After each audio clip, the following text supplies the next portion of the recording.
Vinny Lovaglio and Mike Reyes on the Yankees and Michael Pineda. All right, Vin, this was kind of came out of left field. Off season, not much talk, and the Yankees usually heavy hitters come free agency. Pierre Reed and the whole deal. C.J. Wilson's done. Yu Darvish also he's basically done with the bidding war. And then out of nowhere, you hear basically Jesus Montero to the Seattle Mariners for Michael Pineda. Totally caught me off guard. And initially I'm like, wow, okay. Really? Michael Pineda? Yankees just made a bold move that and just bolstered their rotation going forward. And without even spending money. Yeah. Which is something that you never see with the Yankees. And that's the beauty of this move. And I know myself and you, we may differ for both organizations on this move.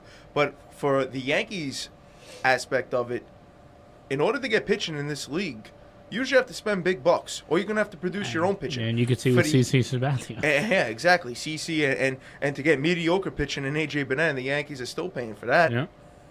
But to acquire a young pitcher like a Pineda, who, and I understand in the second half of the season, his numbers weren't that good, but you look overall. It was his first year in exactly. the bigs. This guy is still raw.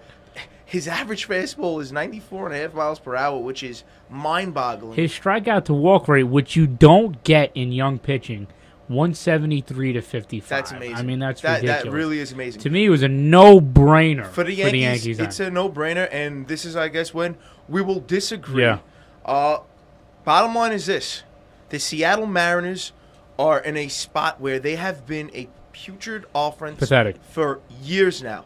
Absolutely pathetic. This is a team, they have spent money. This isn't, your, let's say, Tampa Bay Rays or Florida Marlins or the old Florida Marlins where they haven't spent money. This is a team in the past that has spent money. They went out, they got an Adrian Beltre. They brought in Richie Sexton for big bucks years ago.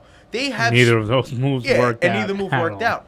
The thing is, in this league, in order to get a big bat when you can't produce your own bats, you have to spend the big bucks. One of the guys they were looking at was, of course, Prince Fielder, who's on everyone's mind right now, but that's going to cost you over $20 million. They needed something in the middle of that lineup right now, and they have been pursuing Montero for how long now? It goes back to the Cliff Lee trade, and part of me thinks that they were trying to make up for a wrong by going out and acquiring Montero, because the Yankees a few years ago were so close to getting Cliff Lee from the Mariners and giving up Jesus Montero, but instead at the last second Seattle said, no, Texas is offering us Justin Smoke. We'd rather have Justin Smoke. And Smoke might have been a bigger prospect at the time, but that obviously, at least not yet, hasn't exactly panned out. I'm just one of those guys that Montero's basically, and we know this, he's basically going to be a full-time DH for the gist of his career. He's never even been viewed as, even though he's a catching prospect, has never been viewed as a catcher down the road.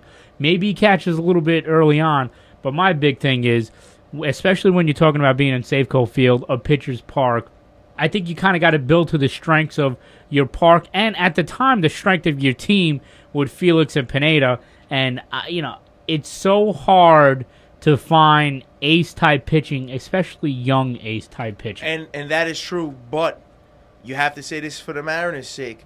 What happens if Montero is the next best thing? And listen, this is a top prospect, whether he's a catcher or not, whether he may play DH or he'll be at first base, who knows what's going to happen along the lines.